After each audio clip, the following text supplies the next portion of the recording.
Como saliendo un poquito del tema, lo que pasa generalmente es que nosotros pensamos que un control de cambios es simplemente agarrar y cambiar la versión del procedimiento, ¿no? Voy a poner versión 1 o versión 2, porque ya toca la revisión o porque, ¿sabes qué? Justo me voy a trasladar de almacén, esto es lo que pasa siempre, no me ha pasado con varios clientes. ¿Sabes qué? Me voy a trasladar de almacén y el seguimiento a tus procedimientos, no, empecemos de cero de nuevo. Entonces, de nuevo se hace. ¿Por qué? Porque tiene otra disposición en el almacén, tiene otros detalles, de repente aumenta la cantidad de productos.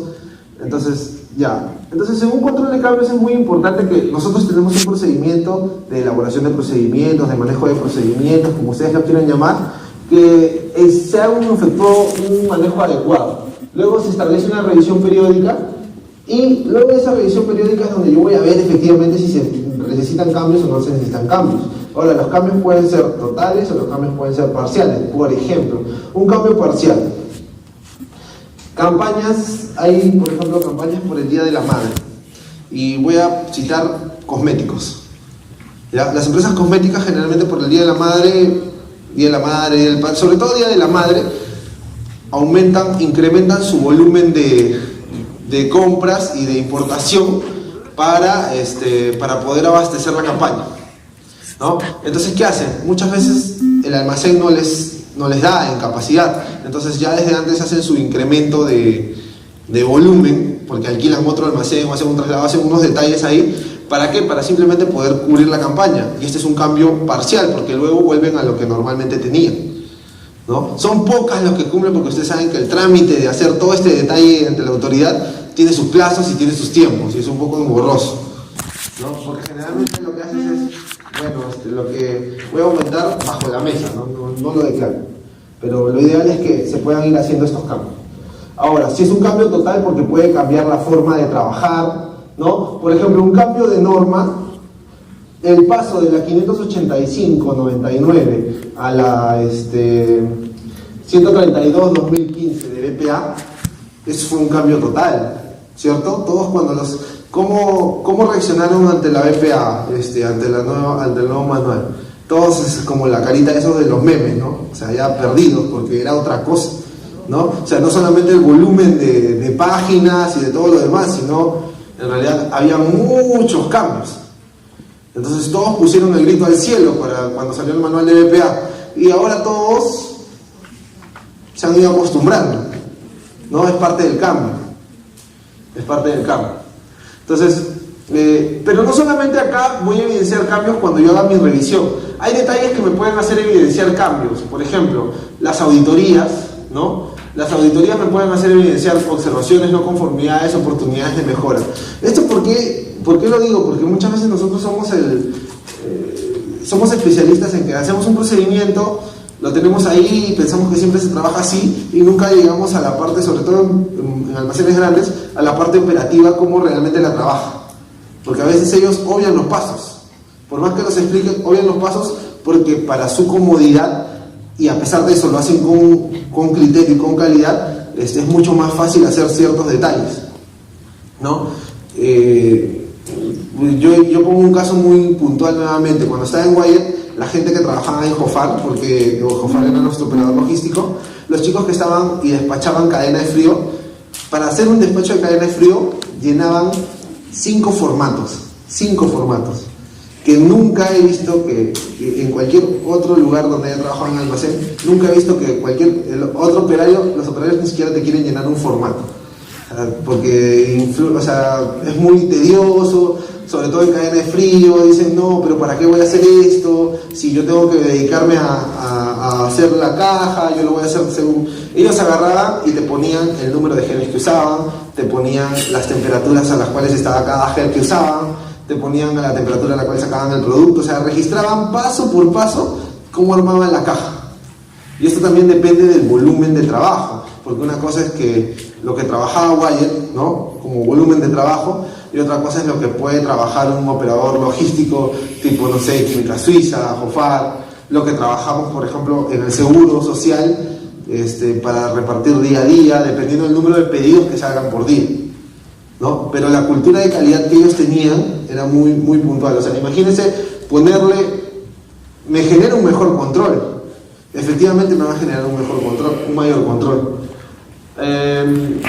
Nosotros tenemos un problema en el almacén con el tema de cadena de frío, por ejemplo, que era que no tenemos cantidad suficiente, o los geles, como ha aumentado el despacho de cadena de frío al doble, quiere decir que la capacidad de almacenamiento de geles que tenemos se está viendo sobrepasada. Entonces hay momentos en los cuales nos quedamos sin geles, o sea, en las refrigeradoras, ¿no?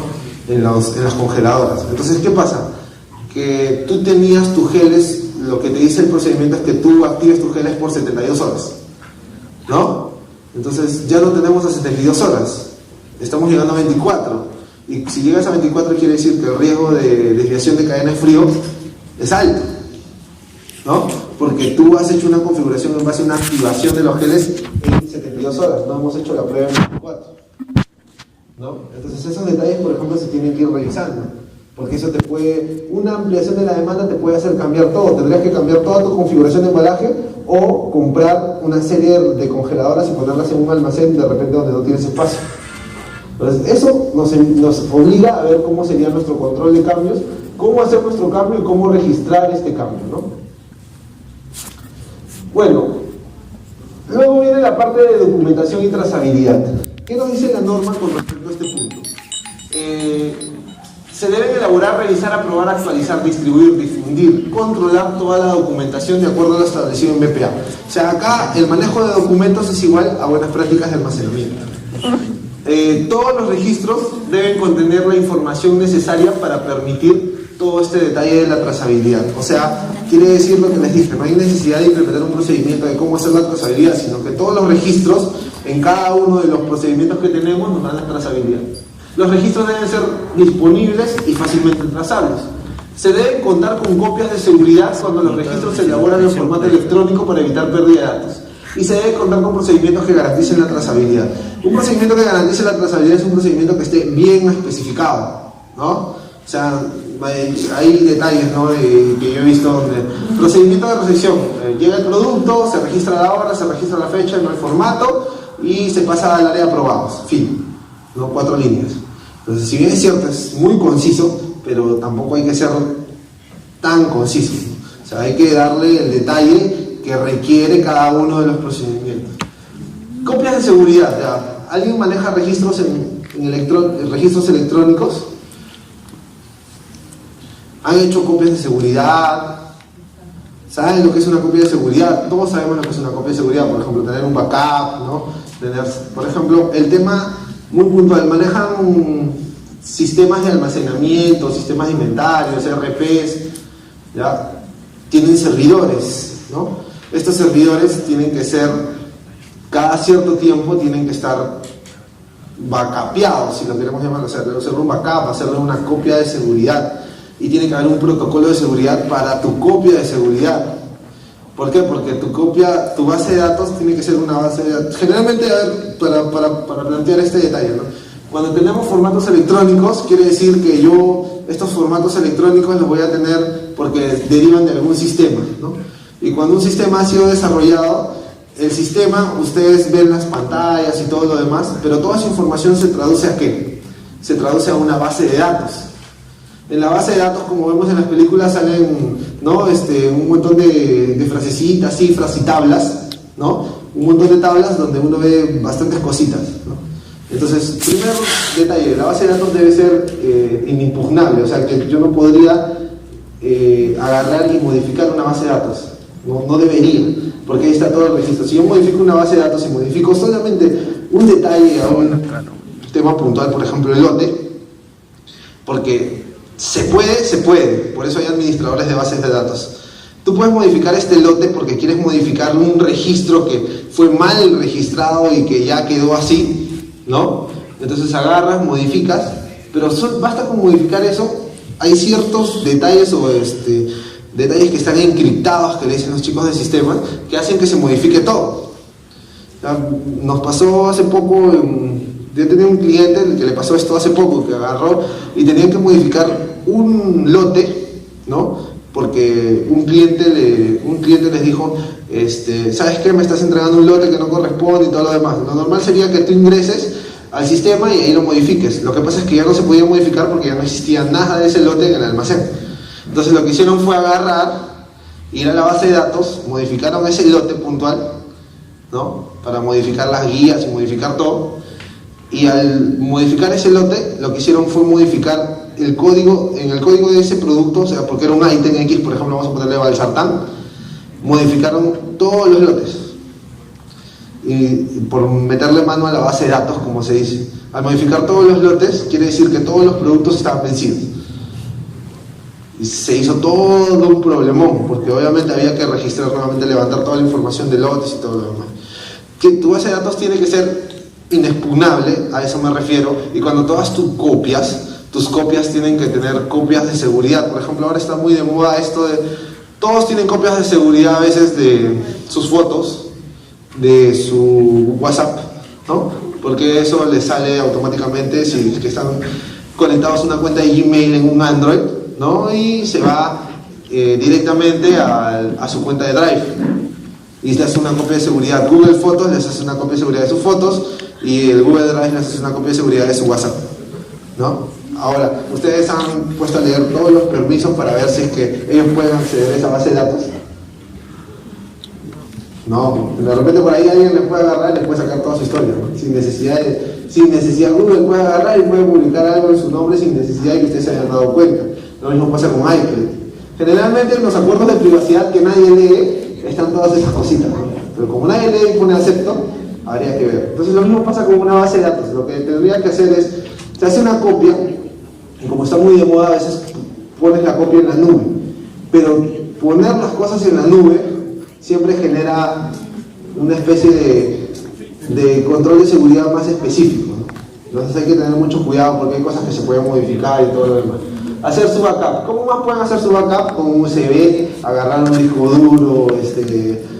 duro portátil, no sé, otra computadora, etcétera, etcétera. Hay una serie de detalles para todos los registros electrónicos.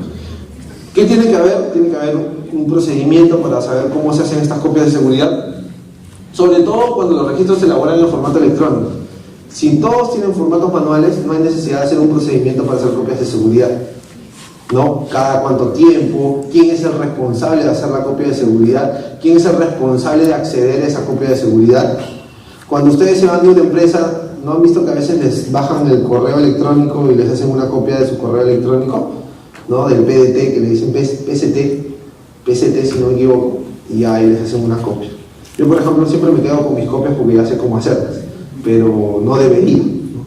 En el caso de las nubes que se utilizan para los operadores logísticos para control de sistemas, son nubes que están validadas, ¿no? Que son empresas ya que están validadas para el sistema de la nube. Ya, lo que pasa es que la nube, es que no es que la nube sea un sistema que se tenga que validar. Hay detalles. Lo que dice la norma en BPA es que tú tienes que validar tu sistema informático. ¿Ya? Esa es una validación que tú tienes que hacer de puntos críticos. Por ejemplo, si tú tienes un sistema de inventario, el punto más crítico que ustedes pueden tener, el sistema te dice que tú para ingresar al sistema tienes que crear una clave alfanumérica de 8 dígitos. Entonces tú retas al sistema para saber si eso es cierto o no. Para validarlo lo retas. Por ejemplo, es una clave alfanumérica de 8 dígitos. Tú dices, yo voy a poner solamente 6. Si tú pones 6 y te deja, quiere decir que este sistema no es seguro y no es válido. ¿Por qué? Porque te está dejando hacer algo que como parámetro no está establecido, ¿no? Eso es lo que tú vas verificando. Tú haces tu validación de sistemas informáticos. Lo que es la nube, todo lo que sean copias de seguridad y todo lo demás, arquitectura, infraestructura de todas las bases de datos, en realidad lo que tienes que tener son protocolos de seguridad. Pero normativamente como BPA... sí, hay muchas empresas que te lo brindan y ellos tienen sus protocolos de seguridad, pero esto como a nivel de buenas prácticas de almacenamiento no hay normativamente que te diga tienes que validar la nube, porque esto es más que todo, es como que yo te alquilara un espacio. Yo te alquilo un espacio para que tú pongas tus datos, para que tú pongas tus cosas, es así.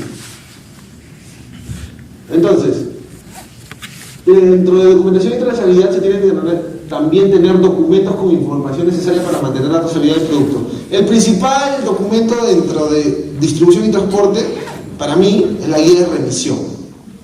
¿Qué más pueden enviar? Facturas, boletas, ¿no? Pero ¿por qué es la guía de remisión? ¿Qué pasa si tú haces un traslado sin guía de remisión? Hay un riesgo de que la mercadería puede ser decomisada. Si estás llevando un producto de cadena de frío, ¿no? En la guía de remisión tiene que estar todo el detalle, ¿no? Como indican, todo el detalle, descripción, si tiene código, lote, vencimiento, cantidad, incluso si se tiene el volumen y el peso, ¿no? Todo ese detalle. Pero ¿por qué digo que aparte de eso tiene que haber para mí es el documento más importante que yo considero de salida? Porque también hay facturas, también hay boletas, también puede haber otro tipo, no sé, documento de, por ejemplo en el seguro usaban la famosa PECOSA, ¿no? En el MINSA también usan notas de salida, si no me equivoco, ¿ya? Normativamente tienes que tener una guía de remisión, porque cuando te para alguna autoridad, SUNAT, SUTRAN, etcétera, te va a pedir la guía de remisión de lo que estás trasladando. Así traslades productos como son productos farmacéuticos, así te hagas una mudanza de tu casa, también tendrías que tener, ¿no?, registrado lo que estás llevando, porque es importante. Ahora, ¿por qué para mí es el documento más importante? Porque en el mundo... Porque el mundo farmacéutico, aparte, es una empresa, es como cualquier negocio, ¿no? ¿Qué pasa? Las ventas no siempre son inmediatas. Hay ventas a consignación, hay ventas ficticias desde el punto de vista que son promociones, facturas comerciales con valor cero, ¿no? Te vendo 5 y te regalo 1, ¿no? Y ese 1 sale con factura comercial valor cero. Entonces, cuando tú tratas de explicarle todo eso a la autoridad, y tenerlo así, o sea, lo puede auditar, perfecto, todo, pero cuando tratas de explicarle todo eso, es algo que normativamente tampoco existe ese detalle. Lo que te dice la norma es que tienes que tener identificados todos los productos que salen al momento de tu despacho. Por lo tanto, es que para mí el documento más importante es la guía de remisión, porque en la guía de remisión siempre va a estar todo lo que estás llevando. Así te pagan de acá a 30 días, 60 días, 90 días, así tú le des al cliente el producto en consignación y solamente le factures al fin de mes lo que vendió y todos esos detalles, ¿ya? Cualquier acuerdo comercial que tengas con el cliente, no nos olvidemos de que la guía de remisión es el documento más importante para la trazabilidad de todo lo que es la distribución. Y, por ejemplo, acá yo tengo una hoja de ruta, que es una hoja que nosotros hacíamos para realizar pruebas. Si tú haces pruebas, si tú haces validaciones, si tú haces tu calificación de embalajes, tus calificaciones de rutas, tendrías que tener también documentos donde se imita que tú has realizado esto. O sea, que se sepa, ¿no? Aparte de la guía de remisión, qué equipos estoy usando, de qué hora salió y todo lo demás. Ahora, con personal, instalaciones y equipos. ¿Qué nos dice la norma con respecto al personal y establecimientos y equipos? Debe contar... ¿Alguien quería hablar? ¿No? Perdón. Debe contar con un número necesario de personal. Choferes, nuevamente, dice, con las experiencias necesarias, choferes y ayudantes. Este es el tema. Lo bueno que la norma ya cambió, ¿no? Antes, por ejemplo, veíamos chicos que recién salían con 18 años y ya podían manejar camiones, tenían brevetes A3, B2, no sé, inmediatamente. Ahora, para tú obtener tu brevete, tiene que haber un tiempo de gradualidad y de experiencia de manejo, ¿no? O sea, no digo que no pueda haber un chico joven que pueda manejar un vehículo, pero obviamente los jóvenes, al ser más vehementes, tienen menos cuidado con el tema de controles, ¿no? ¿A cuánto debería ir un vehículo de transporte que traslada productos farmacéuticos? En realidad es variable, ¿no? Por ejemplo, 45 es en una vía normal, no una vía urbana, ¿no? En una carretera tú podrías ir hasta 80 kilómetros por hora, pero habría que ver si tú como protocolo de seguridad le dices, ¿sabes qué? Tú no puedes ir a más de 60, pero también hay que soslayar el otro lado, que es en qué momento tengo que llegar al cliente, ¿no? Porque hay que calcular todos esos detalles, todos esos factores. Se debe contar con un organigrama definido, una relación actualizada de todo el personal. Recuerden que la BPA, ¿qué les pide? Les pide un listado de ¿qué? De firmas y de siglas, ¿cierto? Y a ese mismo listado tendrían que tenerlo para su personal de transporte. Por ejemplo, si es tercerizado, tendrían que pedirle al tercero, oye, actualízame el listado de tu personal. ¿Por qué es importante la relación actualizada del personal? Y esto en transportes puede pasar mucho, que hay mucha rotación de gente, ¿no? Muchas veces los ayudantes no se sienten cómodos y comienzan a rotar muchas personas. Entonces, ¿qué pasa? Que ustedes, al final, ese ayudante ha tenido una capacitación, porque antes de empezar, lo que nosotros tendríamos que garantizar primero es que antes de empezar a hacer el transporte, ese ayudante, ese auxiliar, ese chofer tenga una capacitación de una idea general de buenas prácticas de distribución y transporte y qué es lo que va a hacer, qué es lo que está trasladando.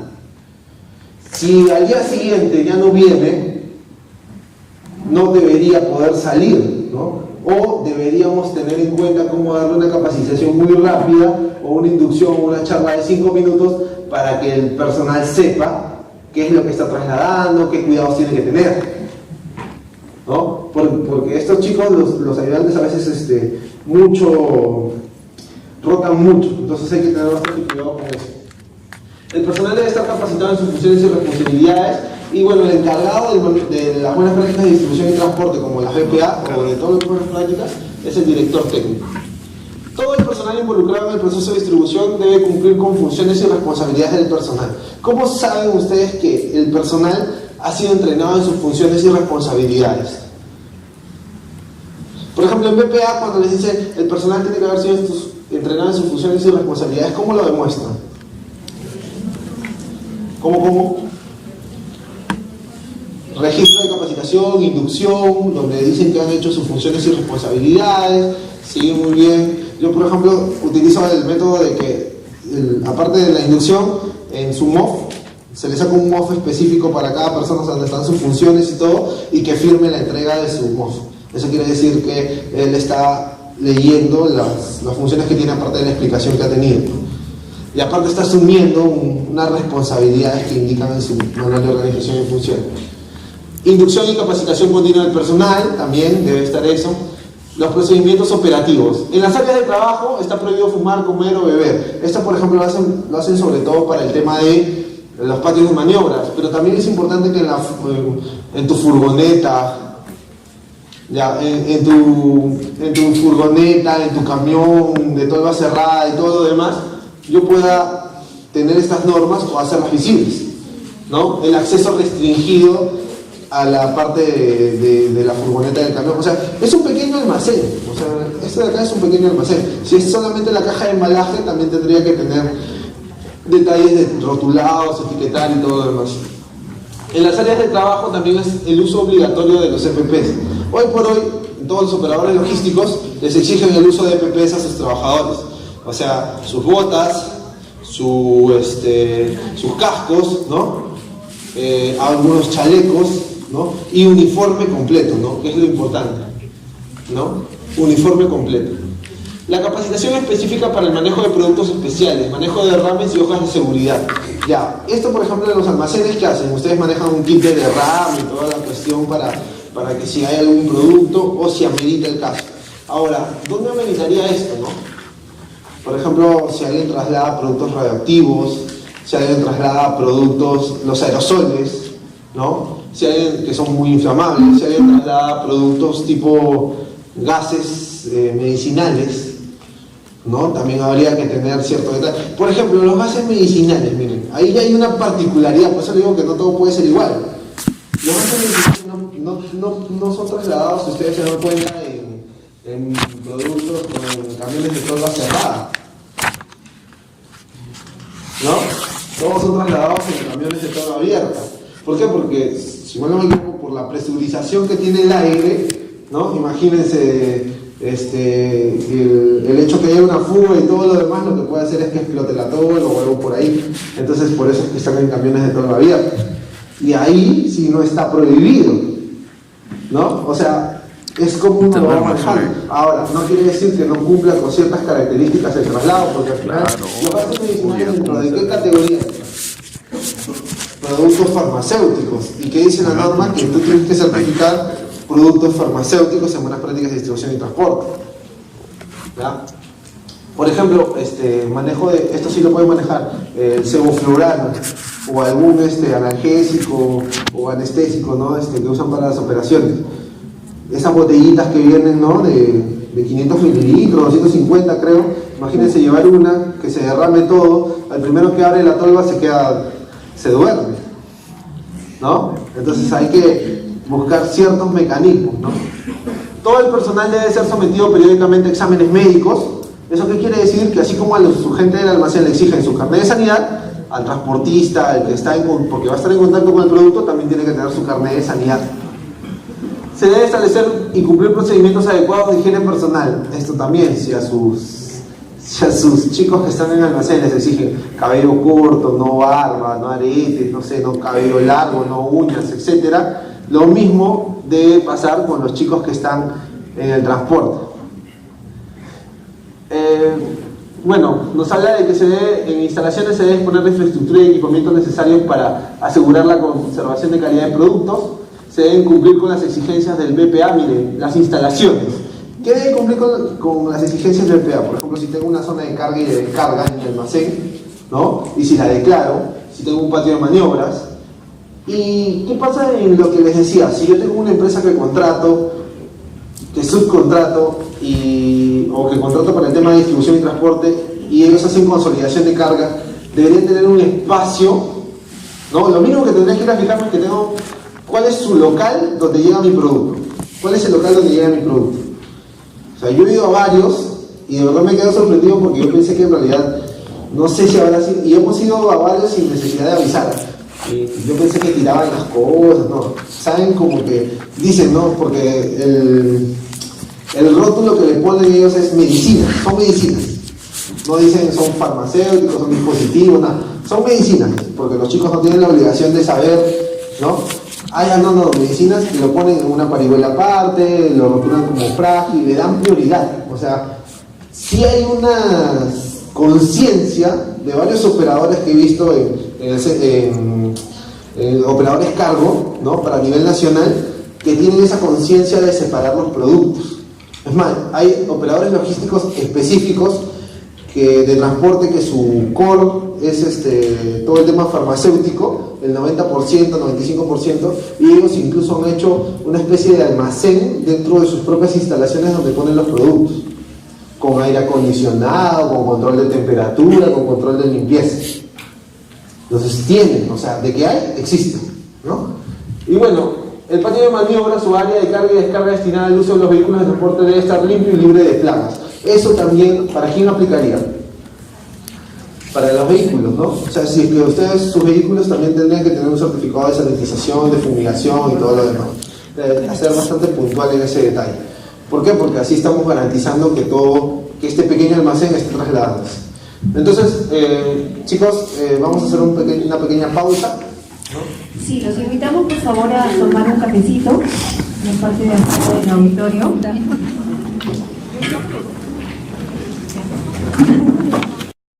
Nosotros, varios han pasado acá auditorías, ¿cierto? De certificación, de autorización sanitaria. Entonces hay que nosotros también conocer muy bien nuestra norma para saber lo que dice, ¿no? Un O es diferente de un I, ¿no? Porque hay veces que viene el inspector y te dice, no, usted tiene que tener estos dos temas, pero dice O, la norma literalmente dice O. Entonces es importante que nosotros sepamos este detalle. Quiere decir que generalmente podamos tener embalaje validado, ¿no? Una configuración validada, o un camión con un control climático del vehículo. ¿Cuáles son recomendables? Obviamente que cualquiera de los dos es recomendable. Pero ¿qué pasa en el vehículo climatizado a temperatura refrigerada, por ejemplo? ¿Cómo haces el traslado de tu cámara al vehículo? ¿Y cómo haces el traslado del vehículo a la cámara del cliente o la refrigeradora del cliente? En la droguería de salud, ya hay varios proveedores que llegan con control climatizado, o sea, con vehículos refrigerados. Eso quiere decir que no vienen con embalajes validados. Vienen de frente con su camión refrigerado, tienen el control de temperatura, pero ahí tenemos un inconveniente. ¿Por qué? Porque ellos tiene mucha razón. El alcance de las buenas prácticas de distribución y transporte, ¿qué dicen? Es hasta que yo le entrego al cliente. Entonces, ellos están llegando hasta mi puerta de recepción con el camión climatizado. Pero yo, ¿cómo lo traslado ahora de ahí hasta mi cámara? ¿No? O sea, claro, lo traslado en cajas de Tecnopor, puedo ponerle gel, etc. Pero se imaginan hacer toda una configuración solamente para trasladar un espacio de 100 metros, 200 metros, ¿no? Y encima que la recepción, según el procedimiento, se hace en la precámara, que está de 10 a 15, no está de 2 a 8. Entonces esos detalles, por ejemplo, operativos, hay que irse trabajando. Entonces en nuestro caso, lo que nosotros hacemos es, tienes que obviarte la zona de recepción e ir directamente hacia la zona de cámara fría. Y ahí hacer la recepción y todo lo demás, ¿no? Pero ya si somos específicos, estamos incumpliendo porque estamos haciendo la recepción en una zona no declarada. Pero eso es porque ellos están adecuando la norma y es correcto. Pero hay que ver también en el espacio, porque, a ver, habría que ver, es algo que nosotros no tenemos, cómo hacen para sacar de su cámara, ¿no? Porque ¿qué te dice la norma? Que tengo que controlar el transporte. Entonces el transporte lo tienen controlado. Pero ¿cómo hacen para hacer el despacho de la cámara al camión? ¿Cuánto tiempo se demora? ¿A qué temperatura está? A menos que eso lo dejemos como desierto, porque eso es lo que está pasando ahora. En mi caso queda desierto porque no tengo el control, no sé a qué temperatura estará, ¿no? Si estoy afuera a 25 no significa que el producto esté a 25, ¿no? Puede ser que el producto llegue a 10, a 12, pero eso tendríamos que controlarlo y tendríamos que monitorearlo. O sea, tendría que hacerse ese detalle. Ahora, yo creo que es puntual, ¿por qué? Porque ahí también podrías ampararte en estudios de estabilidad y muchas otras cosas, porque el producto no va a pasar más de 5 minutos en una temperatura fuera de rango. Pero hay clientes o hay personas que si es que esto pasa, te van a hacer un reclamo, ¿no? Te van a generar un reclamo porque se rompió la cadena de frío.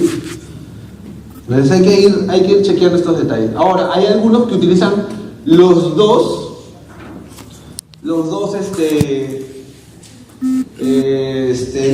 mecanismos, ¿ya? Hay algunos que utilizan los dos mecanismos.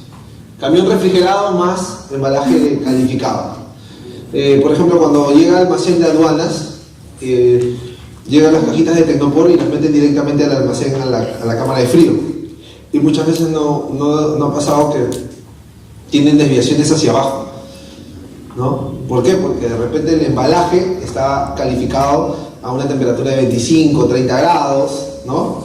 Y ¿qué pasa? Que si lo pones de 2 a 8, probablemente las condiciones, tú no sabes en realidad las condiciones que ha tenido ese gel, o las condiciones que tiene ese gel, porque hay algunos que esperan que el gel llegue hasta 0 grados para recién colocarlo en la caja. Eso es para una distribución local, pero para la distribución internacional no creo que el gel llegue a 0 grados. El gel debe estar por lo menos a menos 25, a menos 40 o a una temperatura e inmediatamente se pone en las cajas. Eso quiere decir que cuando llega durante el transporte ha tenido temperaturas fluctuantes entre 25 y 30, llega una cámara de frío de 2 a 8 y el gel aún está por debajo de 0, es lo que hace que el producto pueda bajar sus condiciones por debajo de 2, ¿no? Entonces habría que tener mucho cuidado. En el caso de que, por ejemplo, como les digo, normalmente las configuraciones acá, las que he visto yo, las configuraciones que se hacen acá en Lima o en Perú, se deja que el gel se acondicione hasta 0 grados y se coloca recién en las cajas de Tecnopor. Eso quiere decir que si yo lo pongo en una temperatura de 2 a 8, a menos que el gel esté entre 0 y 2, ¿no? Podría tener el riesgo también de disminuir el producto entre 0 y 2. ¿Por qué? Porque lo que va a hacer es que vas a tratar de acondicionar el medio, ¿no? O sea, si yo tengo hoy por hoy un camión refrigerado y tengo mi embalaje calificado y esto está a 5 grados, quiere decir que la carga no debería estar mayor a 5 grados, ¿no? Por lógica, si tengo acá, ahorita yo siento que la temperatura es, no sé, 25 grados y pongo acá una caja con productos, quiere decir que el producto lo máximo que debería llegar es a 25 grados, porque es la temperatura ambiente. ¿no? Eso es lo que va a pasar. Igual, si tengo un camión refrigerado de 2 a 8 y estoy a 5, la máxima temperatura que debería llegar el producto es a 5 grados, ¿no? ¿Por qué? Porque estoy en un ambiente climatizado. ¿Qué dice la norma? Se debe calificar el vehículo de transporte con equipos climatizados y validar el proceso de transporte. Además, se debe colocar un equipo de medición de control de temperatura a fin de evidenciar que el proceso de calificación se mantiene en cada transporte. Eso quiere decir que hacen las calificaciones, ¿no? Con sus data logs, con sus sensores, todo lo demás. Calificar el vehículo de transporte. Ya. Ahora, ¿cuándo hay que calificar y cuándo no? Por ejemplo, ese es un detalle. ¿Calificarías un equipo de transporte que no es climatizado? No tendría sentido, ¿no? No tendría sentido porque sabes que no va a cumplir. Pero también depende de la estación. En verano no va a cumplir, sabes que no va a cumplir. Pero hoy por hoy, a la temperatura a la cual andamos en Lima, que en ninguna de las fechas de invierno creo que ha superado los 25 grados centígrados, podrías calificar tu vehículo tranquilamente y sabes que va a estar dentro de las condiciones. O lo que obviamente tendrías que hacer un mapeo estacional, uno en invierno y otro en verano. Y en verano sí tendrías que agarrar y tendrías que climatizarlo. Por ejemplo, nosotros tenemos compramos unidades las cuales le hemos colocado aislamiento térmico. Hicimos una prueba en verano. La temperatura externa fue de 36 grados centígrados, llegó hasta 36 grados centígrados. Y la temperatura interna llegó hasta 31. Eso quiere decir que bajas, o sea, mi aislamiento térmico en todos los puntos que mapeamos, que fueron 15 dentro del vehículo, me hizo bajar como máximo, o sea, lo mínimo que me bajó fue 5 grados centígrados. O sea, hay diferentes materiales. Pueden utilizar poliuretano, ¿no? Poliestireno, ¿no? Los materiales que se ven en cámara fría, ¿no? Las láminas de poliestireno, de poliuretano, el grosor depende de ustedes, puede ser de 5, de 8, de 2. Mientras menos grosor, obviamente menos aislamiento, pero mientras más grosor, menos capacidad de utilización, ¿no? ¿Qué otro material pueden? Por ejemplo, hay unas... cuando vas a algunos almacenes tipo operadores logísticos, han visto que los techos tienen un recubrimiento de tipo de papel aluminizado, ¿ya? Eso se llama Insulex, ¿ya? Con eso también recurren los vehículos, porque sale mucho más barato que poliuretano y el poliestireno, y demuestra el Insulex que baja hasta 3 grados centígrados. Por eso que por eso que en las cajitas térmicas, ustedes han visto las cajitas térmicas estas de Globo, donde llevan ahorita los motorizados Globo, Ips y todo lo demás, que usan ese Insulex. Les permite mantener, por ejemplo, cuando llevan comida, la temperatura de la comida. Son los revestimientos Insulex de las paredes y el techo, ¿cierto? Pero en el caso del piso... En el caso del piso, generalmente en los pisos ponen láminas acanaladas, o ponen encima de las láminas acanaladas el detalle de... hay un tipo microporoso, ¿no? Sobre tu piso normal, ¿no? Sobre tu piso normal. Ahora, cuando haces como ven acá, ¿no? Acá, ¿no? Una lámina acanalada. Hay otros que recubren todo como si fuera una cámara fría. O sea, por ejemplo, hay cámaras, ustedes han visto cámaras frías donde el piso puede seguir siendo un piso normal de cemento y todo lo demás, pero hay cámaras frías donde el piso también está recubierto, ¿no? Y es como un cubo cerrado donde el piso también es de poliestireno, de poliuretano.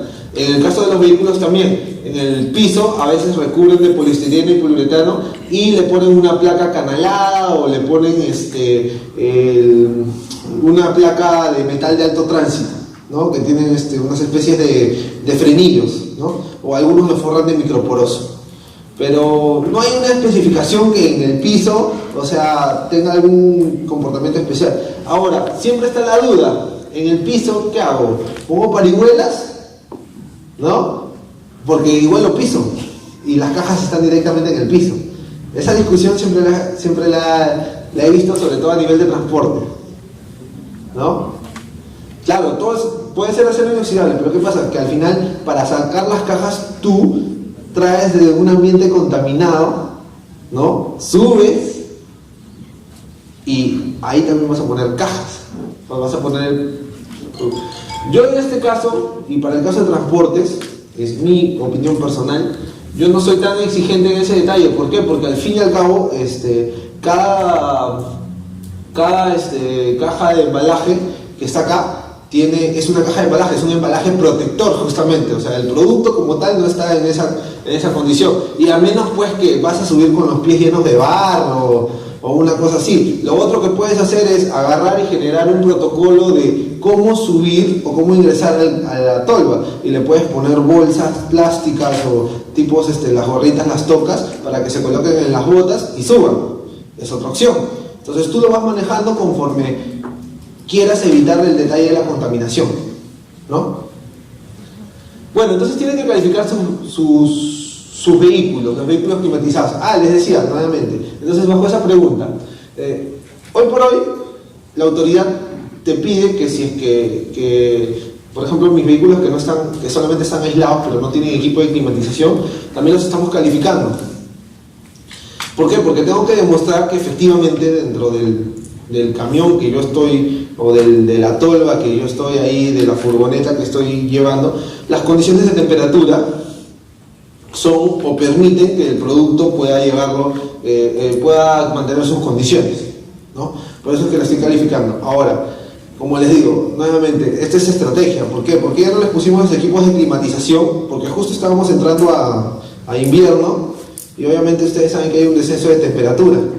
Y entonces lo que se hizo simplemente fue correr el presupuesto de inversión hacia la temporada del último trimestre. Entonces en el último trimestre le van a implementar los equipos y obviamente se tendrá que volver a hacer una nueva calificación y todo lo demás. Puede ser tedioso, sí puede ser tedioso, pero también depende, ustedes saben que cada equipo que se implementa por lo menos está a $4,000, $5,000, dependiendo de la capacidad. Entonces es un costo, ¿no? Para 6, 7 vehículos o 10 vehículos es un costo alto, de todas maneras. Los equipos deben contar con un procedimiento de operatividad que indique el perfil de temperatura con el depósito vacío y lleno. Ya, esto es un mapeo térmico, igual, tal cual ustedes hacen en el almacén, es un mapeo térmico. Depósito vacío, depósito lleno. ¿Cuánto es el tiempo? Por ejemplo, acá no te dice que simplemente debe mostrar el tiempo que tarda en superar la temperatura máxima en caso se origine una falla, y debe considerar fluctuaciones térmicas durante el reabastecimiento y retiro. Ya. Esto es una calificación, por eso. Cuando ustedes, por ejemplo, manejan algunos productos de cadena de frío, les han hecho la calificación a su refrigerador, a su cámara fría, a alguno por acá. ¿Alguien que levante la mano por ahí? ¿Nada? Ya. En el caso de las calificaciones, ¿qué pasa? La norma me pide calificación de operación y calificación de desempeño. En el caso normal deberían darle, en este caso como yo estoy implementando un vehículo, debería hacerse también la calificación de instalación, que es donde se ve qué componentes tiene, los manuales, los procedimientos, todo este detalle. Entonces, en este caso, por ejemplo, este vehículo tenía 3 puertas. ¿Qué quiere decir? Yo tengo que hacer un mapeo térmico con el depósito vacío y el depósito lleno para saber cómo en el mapeo térmico normal que me piden de un almacén X, yo coloco una disposición de sensores y ¿qué busco con ese mapeo térmico? Punto más caliente y punto más frío, ¿cierto? ¿Por qué? Porque tengo que tener dentro del vehículo un control de temperatura. Entonces lo que busco es eso, lo mismo, punto caliente y punto frío. Segundo tema, te dice, debe mostrarse el tiempo en que tarde en superar la temperatura máxima en caso de se origine una falla del vehículo. ¿Qué quiere decir? Que si el vehículo está cerrado, yo apago el motor, ¿no? Y califico una calificación de desempeño en caso de corte de energía. Apago el motor, le doy un tiempo y veo en cuánto tiempo sale de especificación. Hoy por hoy en invierno no sale, nada va a salir. O sea, eso no va a pasar. Por eso es que le digo que tiene que ser estacional. Si alguien agarra y por motivos de premura le tocó hacer en invierno, bien, pero van a tener que volver a hacerlo en verano. Y el que hizo en verano tampoco se va a salvar, tiene que hacerlo en invierno. O sea, hay que hacerlo estacional porque es la única manera de saber efectivamente qué necesitamos, qué hacemos. Por ejemplo, alguien lo hace en verano y lo hace con el equipo climatizado encendido, ¿ok? y dice, no, en invierno, ¿sabes qué? No lo voy a hacer porque si yo enciendo el vehículo climatizado, me genera más consumo de combustible, ¿cierto? Entonces, para ahorrar en combustible no necesito encender el equipo climatizador. Pero si tú no vas a encender el equipo climatizador, quiere decir que tienes que hacer la calificación nuevamente de tu tolva, o de todo tu camión. ¿Por qué? Porque estás cambiándole las condiciones de la calificación. Al cambiar las condiciones, donde hay una con encendido y otro no, yo estoy cambiando esas condiciones. Entonces, si quieres ahorrar, puedes ahorrar, pero hay que calificar nuevamente. Luego dice, se debe considerar las fluctuaciones que suceden durante el reabastecimiento. Entonces quiere decir que tengo que, todos los escenarios, si abro una puerta, ¿no? Si abro una puerta, tengo que ver en cuánto tiempo sale el vehículo de condiciones. Eso es si abro esta puerta. Si abro esta puerta también es otro escenario, porque puedo abrir solo una. Puedo abrir la de acá. Puedo abrir las dos en conjunto. Puedo abrir la 3 y la 2, la 3 y la 1, o podría abrir las 3 juntas. Entonces hay varias combinaciones. Entonces hay que hacer todos los escenarios posibles. Y con eso ver en cuánto tiempo. ¿Esto para qué me sirve? ¿Para qué me sirve este detalle? ¿Para qué, por ejemplo, ustedes en su almacén les serviría saber esto? Por ejemplo, tengo este almacén, hay un corte de luz, mis equipos de aire acondicionado no funcionan, pero según la prueba de calificación de desempeño, porque hice una calificación, no un mapeo térmico, según mi calificación de desempeño, dice que demora en salir, la temperatura demora en salir de los 25 grados centígrados 1 hora. ¿Para qué me serviría eso?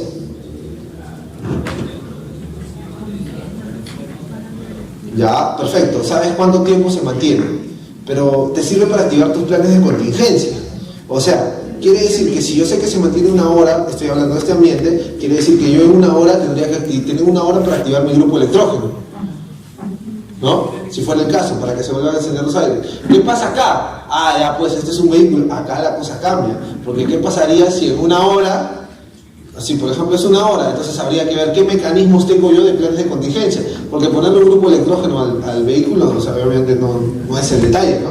O sea, acá habría que cambiar de vehículo, ver la manera, hacer la entrega, hacer un transbordo, ver detalles que yo voy a tener que ir elaborando en mi plan de contingencia.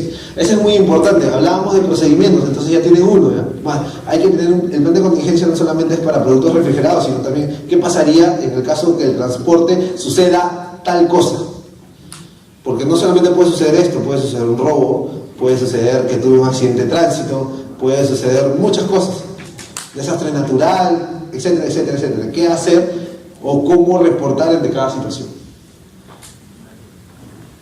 Entonces, el equipo de control climático debe asegurar que el sistema es consistente y que la temperatura es estable y confiable. Quiere decir que el equipito, así como acá, el evaporador que ven acá, que ustedes ponen ahí y que tiene un controlador, debe asegurar eso. ¿Cómo le aseguras eso? Obviamente cuando le haces la calificación de instalación, pero aparte de eso tiene que tener calibrado su termostato, porque esto tiene un controlador. Todo sistema de climatización funciona de la siguiente manera, ¿no? Tengo un evaporador, que es lo que ustedes ven acá, en el aire acondicionado. Tengo una unidad condensadora, que es la que está afuera, donde están las hélices, que hay como unos ventiladores, ¿no? Dentro de la unidad condensadora hay un compresor, ¿no? Que es el que le da la potencia al equipo. Y aparte de esto tengo un controlador, que ustedes acá lo deben ver o está en el control remoto, donde ven la temperatura a la cual está. ¿Y este controlador para qué sirve? Porque yo le he dado ciertos parámetros. Por ejemplo, si yo sé que lo coloco a 18 grados centígrados, quiere decir que cuando llega a 18 grados centígrados el ambiente, el equipo deja de lanzar. ¿Para qué? Para que obviamente haga un ciclo, todo el ciclo de refrigeración normal, y luego de eso, cuando llega a una temperatura, porque le pongo un diferencial de 2 grados, quiere decir, va a trabajar entre 16 y 20. Cuando llegue a 20, el equipo se va a activar nuevamente y va a volver a lanzar hasta llegar a 18. Lo mismo pasa acá. ¿Y cómo sé que efectivamente eso es correcto? Porque el controlador del equipo debe estar calibrado para saber cuál es su error máximo permisible y cuál es su incertidumbre. Ya. Esto de acá es importante. Dice, tal cual dice la norma, ¿ya? Los equipos de control de temperatura deben calibrarse. Eso también queda claro. Eso quiere decir que calibro mi termostato y los puntos fríos o calientes que he identificado y que los voy a controlar, también los voy a calibrar. Y Y dice, debe calificarse el desempeño real del proceso de transporte. Se debe designar un responsable de verificar el mantenimiento de las condiciones de conservación. Quiere decir que alguien tiene que estar verificando. Ahora, ¿cómo verifico esto? Con un control de temperatura, ¿no? Con un control de temperatura. Ahí viene la pregunta, ¿quién lo hace? ¿No? Lo tiene que ser el ayudante o el transportista, porque tienen que ver. Eso quiere decir que la manera más viable de que ellos puedan hacer un control real, quiere decir que el termómetro, la pantalla, el display esté en la cabina del conductor y que el sensor esté en la tolva, en el punto que se ha determinado, ¿cierto? Entonces, si van a hacer, ahora, hay muchos que dicen, ya necesito un control, puede ser un termómetro digital normal, control manual, que van a ir haciendo sus controles. Ahora, ¿cada cuánto tiempo el control? Yo siempre recomiendo punto de inicio y punto de fin, ¿no? Pero depende del trayecto, ¿no? Depende de las rutas. Puede ser por cada hora, ¿no? O sea, hay que ir viendo un detalle. Ahora, ¿qué pasa en el caso de productos refrigerados? Yo digo que tengo calificado mi embalaje, ¿no? Tengo que llevar efectivamente un controlador dentro de la cajita. Si yo tengo calificado mi embalaje, ¿tengo que controlar la temperatura? ¿Sí o no?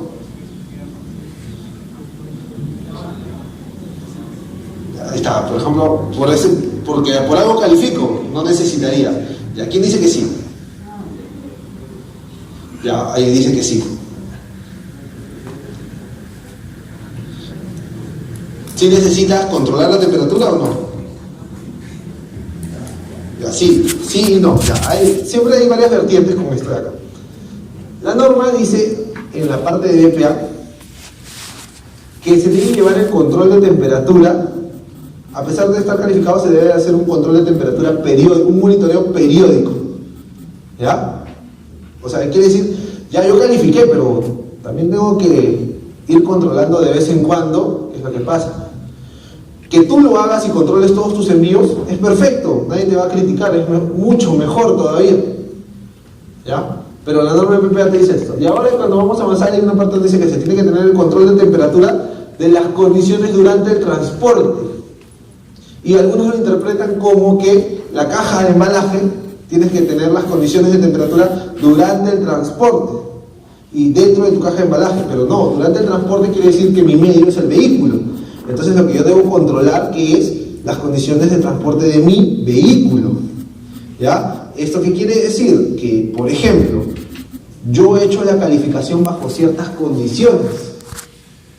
Vamos a ponerlo así, yo he hecho mi calificación de desempeño y he dicho, mi calificación me ha dicho que yo he llegado a límites de 35 grados centígrados durante 4 horas, por poner un ejemplo. Y si yo durante el transporte en ningún momento supero los 30 grados centígrados, quiere decir que estoy cumpliendo con todas las condiciones que yo tuve para mi calificación. Por lo tanto, no debería haberse afectado el producto. Pero ¿qué pasa? Es que si en el transporte yo hago 5 horas por encima de 35 grados centígrados, yo estoy cambiando ya las condiciones de mi validación, porque mi calificación solo tuve 4 horas. Quiere decir que probablemente hay una desviación en mi producto. Y si no lo controlé, porque obviamente no le puse el dispositivo, ¿cómo haría? Entonces tendría que buscar la manera de validar o calificar nuevamente esa caja de embalaje, de verificar que como medida correctiva hacer monitoreos periódicos a esa ruta que me ha dado esas condiciones, o monitoreos constantes, ¿no? ¿Por qué se dicen los monitoreos periódicos y dónde yo lo recomiendo? Es muy puntual. Ustedes van a provincia, tienen 3 destinos, Ica, Piura y Chiclayo, y ustedes han hecho su validación, su calificación, hicieron toda su calificación de desempeño y les dicen, ¿dónde hace ese monitoreo periódico? Justo le salió un cliente en Ucayali. Entonces yo aprovecho y ahí hago mi monitoreo periódico, porque si bien es cierto, ya tengo ciertas condiciones bajo las cuales fue planteado mi calificación, pero tengo una ciudad que nunca contemplé en mi estudio, no sé cuáles son las condiciones que tiene. Por lo tanto, es a monitoreo, para decir que mi calificación, incluso a esa ciudad que no consideré al inicio, tiene consistencia, ¿no? Va a poder ser consistente. ¿Qué más dice la norma con respecto a esto?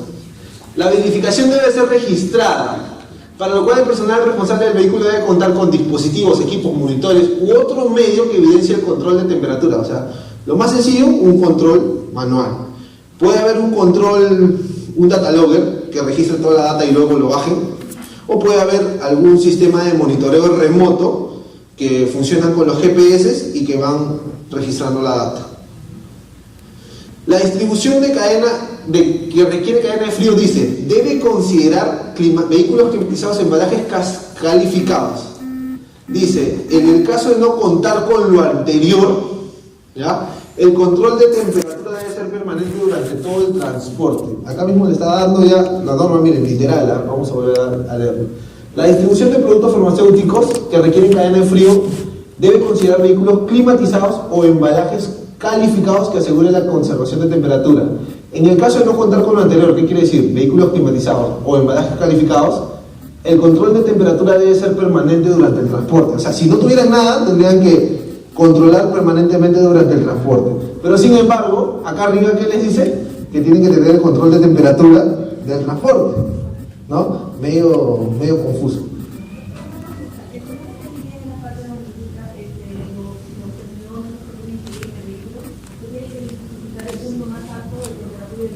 Claro, eso es como el mapeo térmico, el punto caliente y el punto frío. Claro, en la calificación de operación se hace un mapeo térmico para identificar el punto caliente y el punto frío.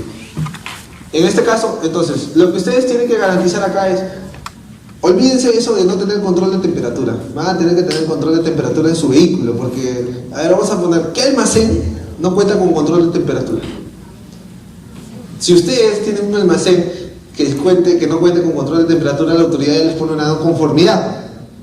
Ya, lo mismo va a ser en el vehículo, van a tener que tener su control de temperatura. Lo que tiene, ¿para qué les sirve esto? Yo voy a esto nuevamente de sentido común. ¿Para qué les sirve? Que en el detalle, ¿no? En el detalle del control de temperatura, si yo tengo ciertas condiciones a las cuales ha estado sometido mi producto durante la evaluación, y estoy cumpliendo las mismas condiciones porque estoy monitoreando la temperatura de mi transporte, quiere decir que las condiciones del estudio se mantienen, por lo tanto no tengo un riesgo de excursión, no debería tener ningún riesgo de desviación. Si las condiciones no se mantendrían, yo tengo que volver a evaluar y volver a hacer otro estudio sobre lo que ya estoy evidenciando, que hay otras desviaciones que no han sido contempladas al inicio. ¿Ok? Dice, la manipulación y almacenamiento debe efectuarse evitando la confusión, adulteración y contaminación de los productos durante su transporte. Esto es muy puntual. ¿Por qué? Porque nosotros debemos tener siempre separados. Nunca vas a poder terminar de separar los productos de acuerdo al cliente, pero sí hay mecanismos que puedo utilizar yo para saber a qué cliente va. Por ejemplo, un rótulo claro de a qué cliente va y el número de bulto.